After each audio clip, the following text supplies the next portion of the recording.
sin etiología definida, la mayor parte de veces es decir, idiopática, más del 95%, y cuya manifestación clínica indispensable es la elevación anormal y persistente de la presión arterial sistólica o diastólica o ambas. Hay hipertensión arterial donde ambos valores están aumentados, es lo común, otros de los cuales solamente la sistólica, hipertensión arterial sistólica aislada, y por lo general que le damos mayor importancia, pero no es así en realidad, es la diastólica.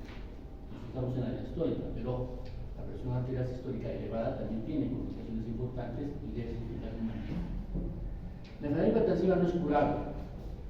Los antihipertensivos controlan la hipertensión, no la curan, y eso también debe ser transmitido a sus pacientes.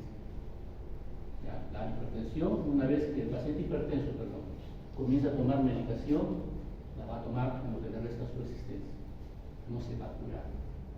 Podremos aumentar, bajar la dosis, de repente uno u otro medicamento, pero va a necesitar medicación. Entonces, eso debe ser muy bien entendido. Pero se considera que la reducción efectiva de presión arterial es un objetivo fundamental para la reducción de eventos cardiovasculares, ¿no? Es un factor de riesgo. Algunos no consideran, por definición, a la hipertensión como enfermedad. En este caso sí lo consideramos, pero es un factor de riesgo. Valores de presión arterial, los conocen ustedes. Podría haber alguna diferencia, pero creo que ya no, porque los americanos establecían estas categorías. Los europeos todavía mantenían un normal alto, que corresponde a los valores de prehipertensión. Hablar de prehipertensión significa que antes denominados valores normales elevados o el límite de lo normal, ya se está gestando un daño y por tanto debe requerir una intervención terapéutica, que puede consistir solamente en cambiar hábitos de vida o medidas higiénico-dietéticas para hablar en un sentido general, o en muchos casos ya determinar uso de medicación, uso farmacológico. El manejo de la hipertensión arterial está en función del riesgo cardiovascular. Ya hemos hablado, me imagino que he hablado también de riesgo cardiovascular, uno lo puede calcular en base a diferentes referencias, el score de Framingham, el score de tal, el score de cual. Ustedes escogen cuál van a utilizar. Hay factores que son modificables, otros que son inmodificables, y ese factor de riesgo cardiovascular les da la supervivencia a los 10 años, ¿no es cierto? Entonces, cada paciente que reciba, en base a eso, pueden establecer sus factores de riesgo y de allí ver el tratamiento, si acaso uno de esos factores es la hipertensión arterial. Medidas generales y preventivas es lo primero que uno tiene que hacer. Significa modificar el estilo de vida y reducir exposición a factores de riesgo. No voy a explicar más de eso porque ustedes creo que lo saben. Si no lo saben, ayer. ¿Okay? Terapia farmacológica. Ahora sí, entramos a nuestro tema. ¿Quiénes inician terapia farmacológica? ¿Cuándo hay que dar terapia farmacológica? Todo paciente con una hipertensión o valores de hipertensión encontrados en un tamizaje requieren de frente dar medicación. No. Inician terapia farmacológica los hipertensos con riesgo cardiovascular bajo, que en 3 a 6 meses no controlan la presión arterial, es decir, en quienes no funciona la disminución de peso, modificación de la dieta, reducción de sal en la dieta, dejar de fumar, dejar de ser sedentarios, etcétera, etcétera. Si en 3 a 6 meses esos pacientes no controlan su hipertensión, tendrán que utilizar medicamento, a pesar de que su riesgo sea bajo, a pesar de que su colesterol sea normal, a pesar de que no estén con una cintura mayor de 98 en el varón, etcétera, etcétera. Bueno, inician terapia farmacológica los hipertensos con una presión sistólica mayor de 160 o diastólica mayor de 100, independientemente de otros factores. ¿Okay? Independientemente de otros factores. O los hipertensos con riesgo cardiovascular moderado, independientemente del valor de presión arterial. ¿Okay? Independientemente. El valor de presión elevado. Entonces tiene que ser una presión, digamos, de segundo grado para iniciar el tratamiento. Entonces, cuando ustedes hagan sus prácticas en el hospital, en el traslado, cuando se proyecten después a lo que va a ser sus serums, ustedes estén en contacto con sus pacientes, esos van a ser los parámetros, solo que los cambien, yo no creo, con los cuales ustedes van a entrar al protocolo de uno. ¿Ok? Muy bien. ¿Qué fármacos tenemos para ser manejados, utilizados en la hipertensión? Empezamos por diuréticos, pasamos luego por agentes que van a bloquear el sistema simpático, y acá ustedes tienen varias posibilidades. pueden ser bloqueadores alfa-beta, ¿no es cierto? Cuando hemos visto los antagonistas adrenérgicos, entre sus principales, utilidades, ¿cuáles son? Control de presión arterial, ¿no es cierto? Uno, porque son vasodilatadores, los otros porque disminuyen el gasto cardíaco, ¿no es cierto? Al disminuir la frecuencia o al disminuir el tropismo, en el caso de los betas. Otros podrían, estos ya no se utilizan, pero son los que se utilizaban en las terminales simpáticas.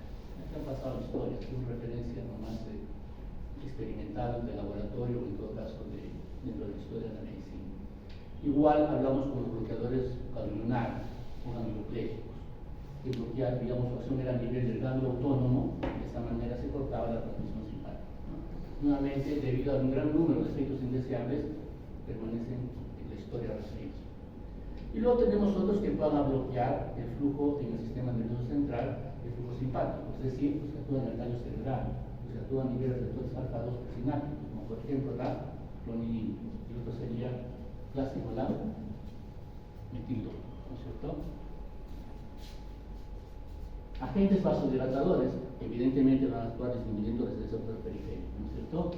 Entonces tenemos los más antiguos, tradicionales, como la hidralacina, ya se utiliza muy poco, pero está muy referida en los estudios clásicos que se han utilizado para manejo de control arterial y lo que van a ver ustedes después en insuficiencia cardíaca. Tenemos los bloqueadores de canales de calcio, elementos muy útiles en este momento, y tenemos para los de uso de la emergencia hipertensiva los vasodilatadores parenterales como el ibuprofeno. Otros fármacos que también van a ser vasodilatadores en el fondo son los antagonistas de angiotensina. Ustedes con sus profundos conocimientos de fisiología y fisiopatología esto lo comprenden muy bien, ¿no? Entonces, si nosotros antagonizamos la acción de la angiotensina, producimos, entre otras cosas, vasodilatación. Por otro lado, disminuimos la acción de los mineralocorticoides, ¿no es cierto? Entonces, inhibidores de la enzima convertidora como el captopril y los antagonistas de receptores de angiotensina, que son los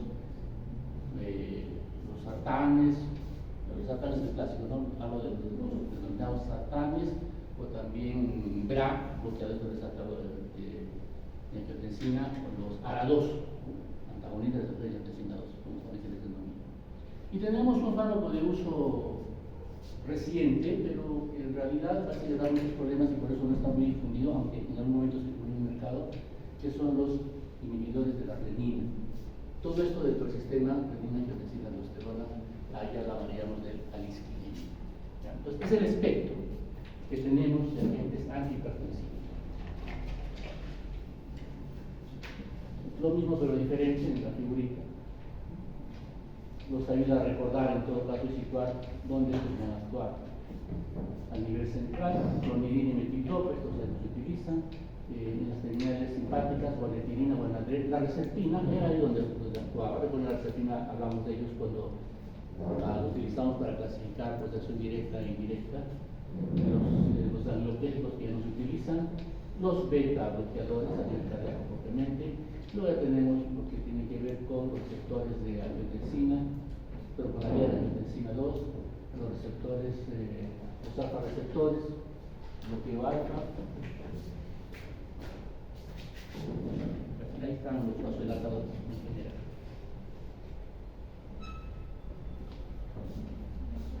La vía de la angiotensina 2 es muy importante, entonces siempre tiene usted que tenerla presente, ¿no? A nivel renal tenemos un sistema que va a ayudar a, digamos, a interpretar variaciones importantes respecto al gasto cardíaco. Activados estos receptores que permiten la activación de las células extraglomerulares, va a liberarse renina, la renina actuará sobre el ensayo del angiotensinógeno, el angiotensinógeno por acción de la enzima convertidora se va a poner angiotensina 1, seguidamente angiotensina 2, que es donde la que va a tener acción directa en el vaso sanguíneo.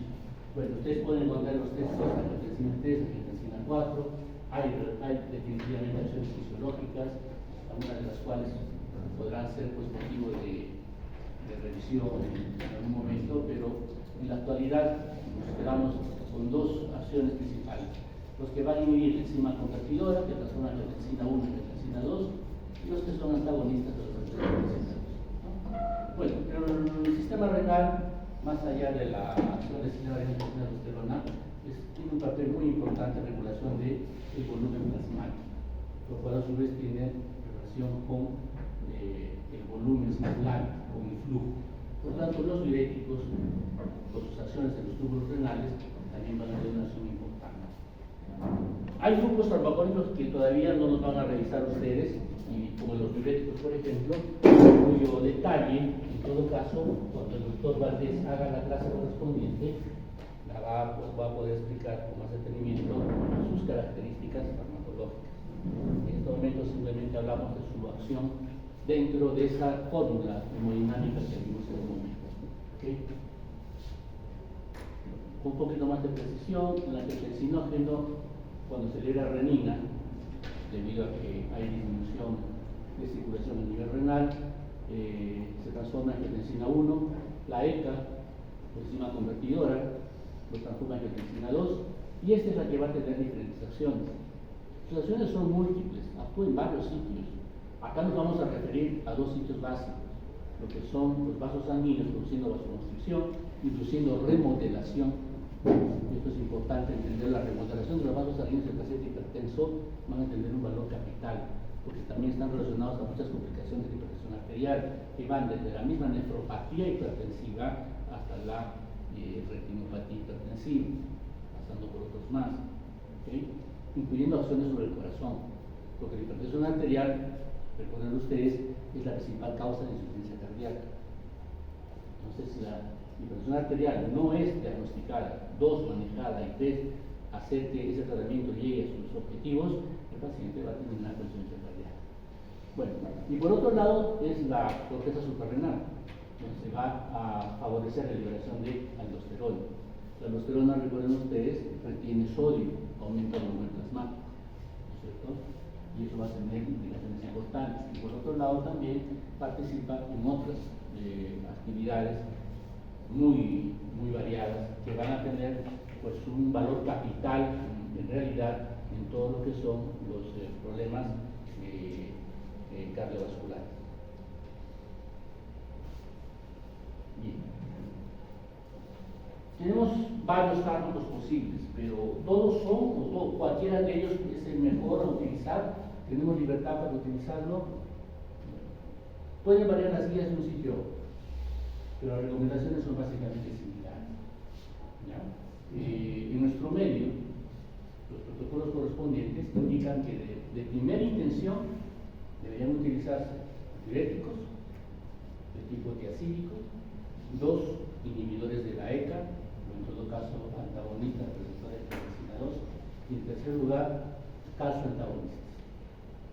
Esos son los elementos de referencia para iniciar un tratamiento. Algunas veces es posible utilizarlos en forma individual, lo más común es utilizarlos conjuntamente para hacer un buen control de la presión arterial.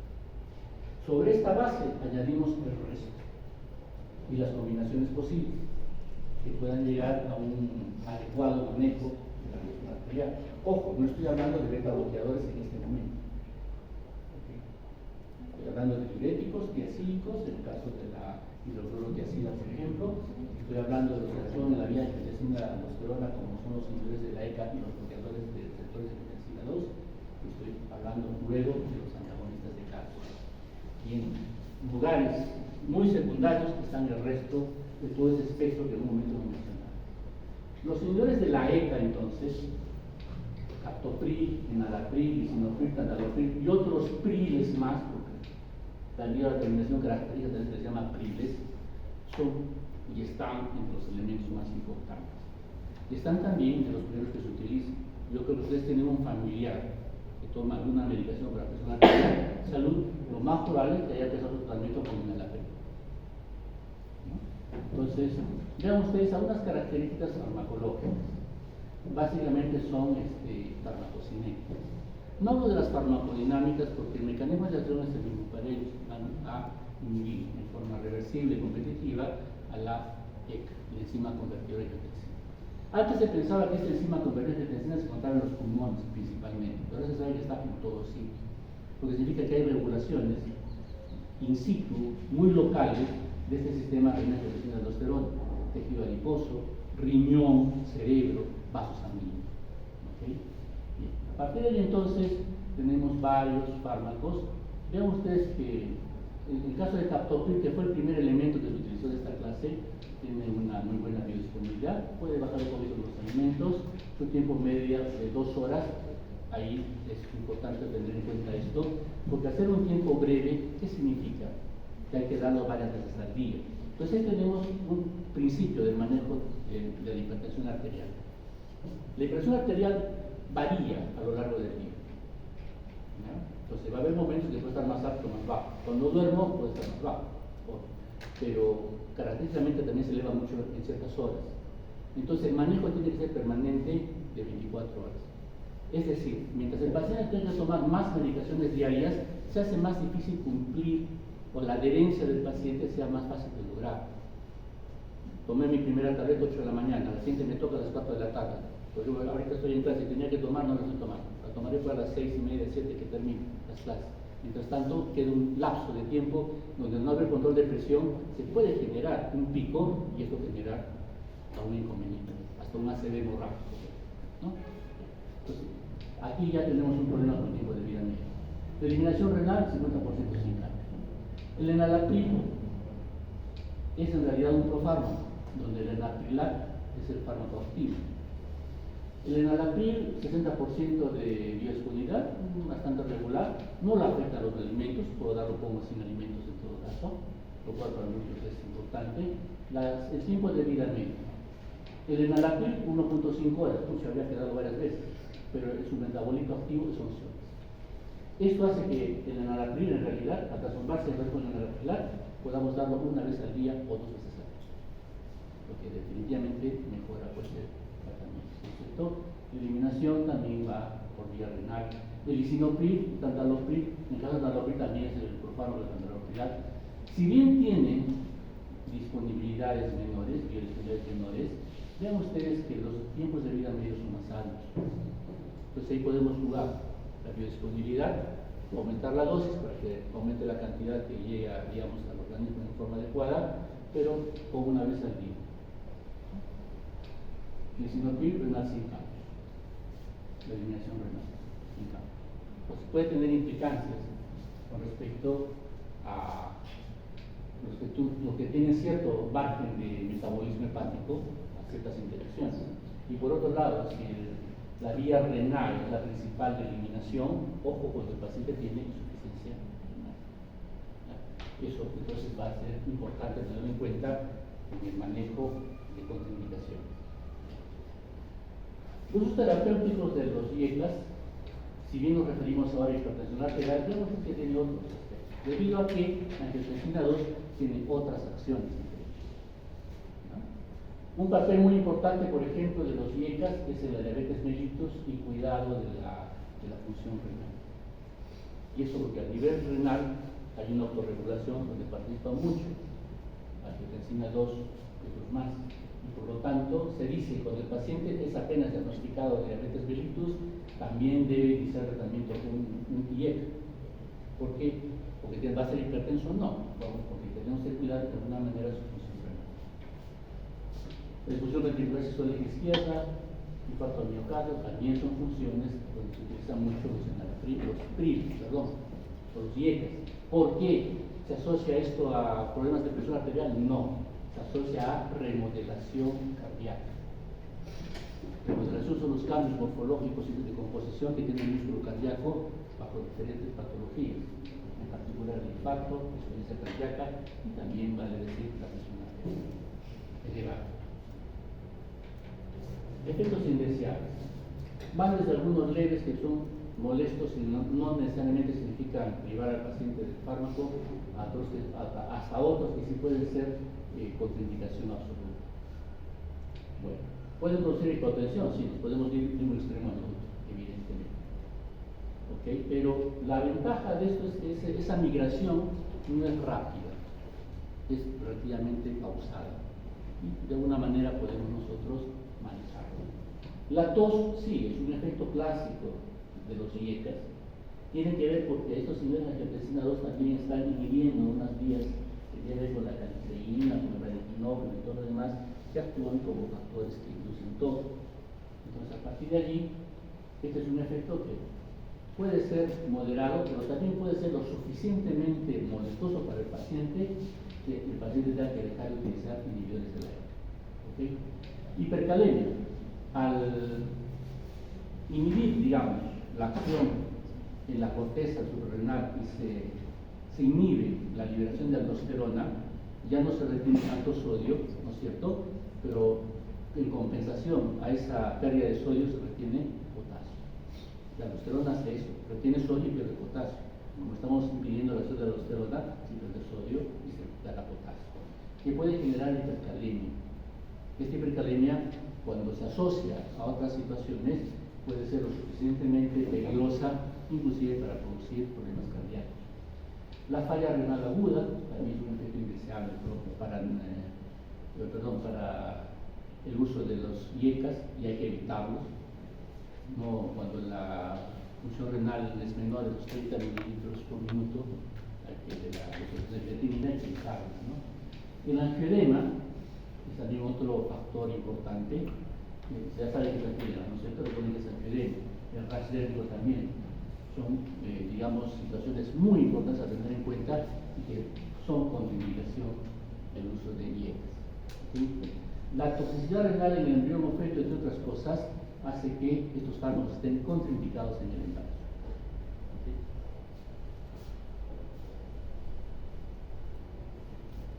Cuando entonces, por alguna razón, porque los efectos indeseables hacen que no podamos utilizar el inhibidor de la IECA, por un factor de tolerancia o preferencia del médico, podemos utilizar los antagonistas de receptores de SIGA 2, denominados ARA2 o también BRA.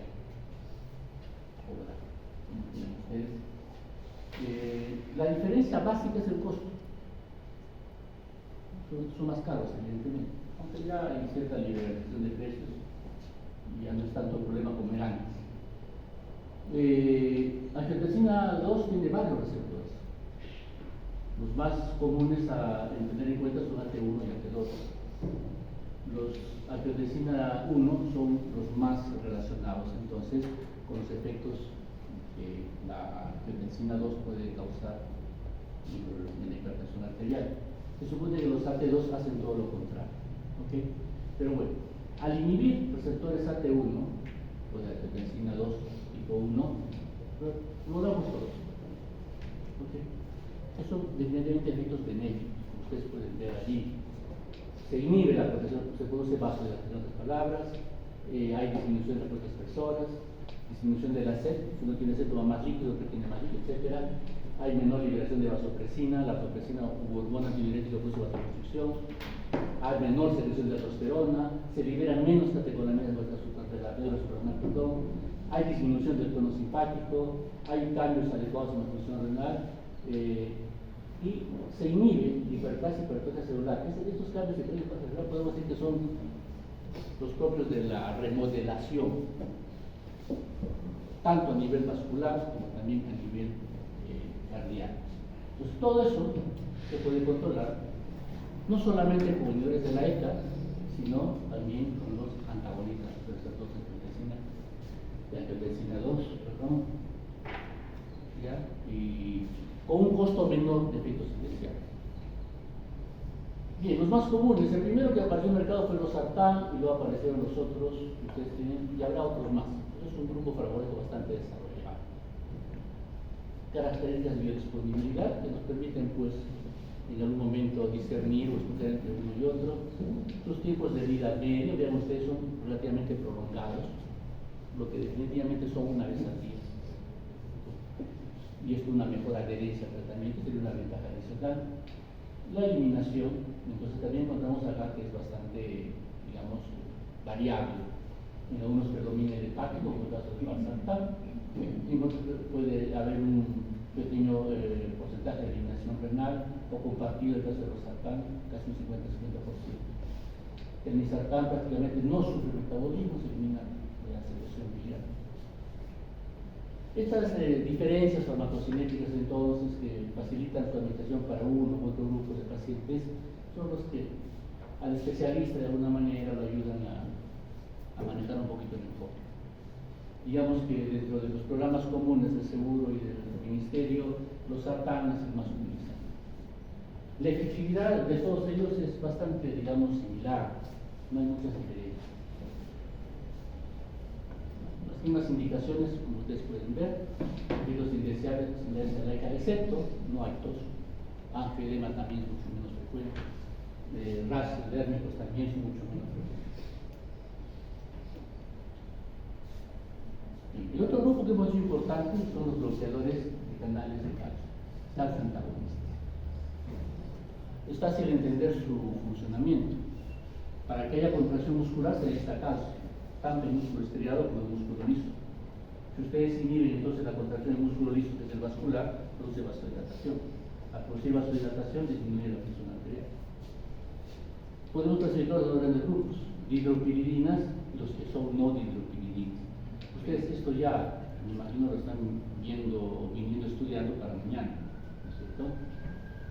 Bien, las dihidropiridinas, de las cuales ustedes tendrán plan de nifedipino, ifradipino, nifedipino y otros más, tienen acción prácticamente exclusiva sobre vasos sanguíneos, excepto nifedipino, que puede tener una acción sobre el corazón de forma directa. Bueno, si vamos que la mayor parte de las dihidropiridinas producen inhibición de la contracción del músculo liso vascular y producen vasodilatación, esto significa, entre otras cosas, entonces, disminución de resistencia vascular periférica. Toda disminución de resistencia vascular periférica conlleva disminución de presión arterial, la que puede llevar en forma compensatoria a una activación del sistema simpático. Eso también lo hemos visto anteriormente, los mecanismos reflejos, ¿cierto?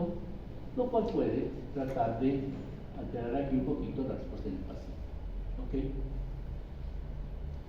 En el caso de del nifedipino, entonces, podría tener un papel muy similar a lo que ocurre con estas que son no dihidropiridinas, como verapamil y diltiazem.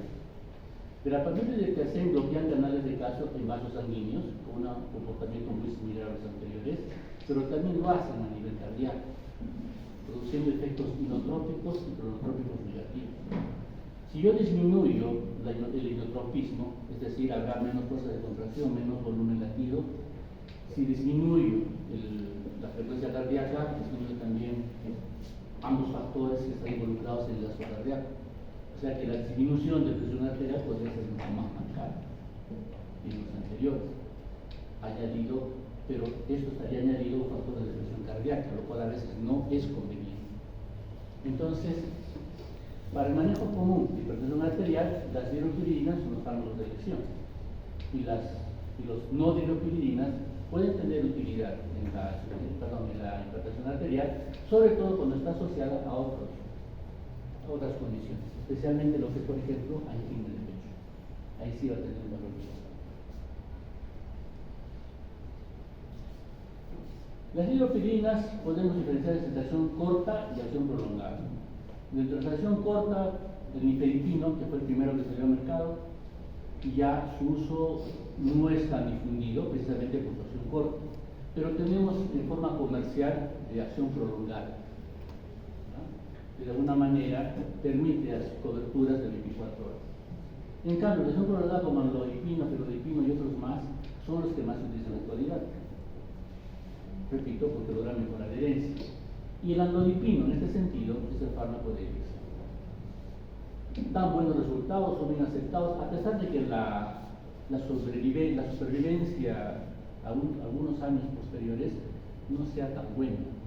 Esto lo diferencia, por ejemplo, de los de la ex, y ellos dan mejores resultados a largo plazo. ¿Okay?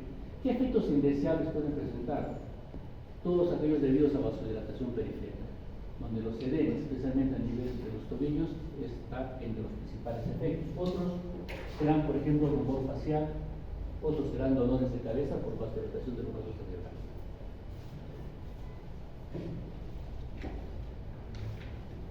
Hablaremos un poquito de los vasodilatadores directos y en particular del hidrocruciato, que es el que ahora se utiliza. Es un medicamento que solo se va a utilizar en emergencia hipertensiva. Su mecanismo de acción está en el hecho que va a liberar óxido nítrico. Este óxido nítrico entonces va a favorecer la vasodilatación por las vías que ustedes conocen muy bien. No desarrolla tolerancia, Esto para pensar en lo que ustedes imaginan están leyendo acerca de nitratos, ¿no? Actúa tanto en arteriolas como en vértebras, sistema arterial y venoso. No causa mayores efectos de frecuencia cardíaca ni aumento del volumen de oxígeno por el miocardio. La disección de la aorta es una de las pocas indicaciones a utilizar como beta-bloqueador. Químicamente inestable, no responde a la luz. Ustedes ya lo utilizan en emergencia en los hospitales, a ver que son frascos o bolsas de color ámbar, o hay que cubrirlos para evitar la descomposición por la luz. Hay que considerar que en su metabolismo se puede liberar cianuro, que teóricamente podría determinar intoxicaciones, pero felizmente hay un sistema a nivel hepático que lo va a eliminar a través de la rodanasa. Por tanto, un tiocianato y el orina. Y si hay algunas dudas, pues administrar vitamina B12. Dentro de los otros hipertensivos que tendríamos que hablar un poquito estarían los diuréticos. Pero los diuréticos es motivo de clase particular, por lo tanto no hablaremos mucho al respecto. Simplemente acá diremos que los más utilizados para control de presión arterial son la hidroclorotiazida, que es de la clase de las tiazidas. Las tiazidas actúan a nivel del túbulo conformado distal. ¿Ya? Y allí, inhibiendo la reabsorción de sodio, van a permitir entonces perder líquido y con esto, teóricamente, de primera instancia, disminuir volumen cardíaco, volumen circulante y de esta manera disminuir el gasto cardíaco. Pero sin embargo, lo que se sabe es que el uso a largo plazo de los diuréticos produce más bien vasodilatación, mecanismos no bien entendidos. Y el uso a largo plazo sería el control de presión arterial debido más bien a un efecto vasodilatador que más a un efecto debido de pérdida de líquidos. Los otros beta-bloqueadores, ustedes lo que ya hasta el hartazgo están saturados de beta-bloqueadores, los alfa-bloqueadores también, los de acción central como clonidina, metildopa también son recordados.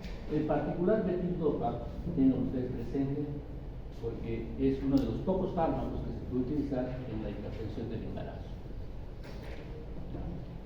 Al contrario de los otros, que se ha visto que sí tienen acción sobre el desarrollo fetal y por lo tanto están básicamente contraindicados. Muy bien. Y esta tablita, por favor, tienen que aprender la memoria porque ahí vamos a sacar ¿sí? Esta tablita está referida a los cambios hemodinámicos que ocurren a largo plazo con el uso de los antihipertensivos. Tenemos las diferentes clases de antihipertensivos, ¿no? Pero como les dije, pasémonos nosotros en aquellos que los programas correspondientes, tanto del Ministerio como de Salud, los refieren. Y estos son bloqueadores de canales de calcio, inhibidores de la ECA y en todo caso antagonistas de receptores de angiotensina 2. Y hago una mención pues a los diuréticos, en particular hidroclorotiazida. Hay cambios que se van a dar a nivel de frecuencia cardíaca, de gasto cardíaco. Recuerden la formulita, como mencionado en un cómo varía la resistencia total periférica. Vean ustedes que el uso de diuréticos a largo plazo, la operación a largo plazo, determina no pérdida del gasto cardíaco, que al final se logra equilibrar, sino disminución de resistencia total periférica. Es lo que van a hacer los diuréticos a largo plazo. La actividad de la renina plasmática, recordando un poquito lo que es el manejo del sistema renina-angiotensina-aldosterona, podría decir pues de que la compensación en muchos casos puede significar elevación de renina y cualquier fármaco que se utilice para bajar renina podría ser una buena elección. No sé. Teóricamente los beta bloqueadores y sus selectivos beta 1 podrían bajar mucho renina y eso indicaría un mejor efecto, no solamente para bajar la presión arterial, sino también para mantener un efecto a largo plazo, benéfico para el paciente. Pero como les decía, si se han escogido para el manejo de presión arterial calcio antagonistas, inhibidores de la ECA y diuréticos, son los que han dado los estudios a largo plazo y comparados los mejores resultados de control del paciente, con menor mortalidad, menor morbilidad y todo eso. ¿Okay? Muy bien, pues. Es todo lo que queríamos hoy día por con ustedes.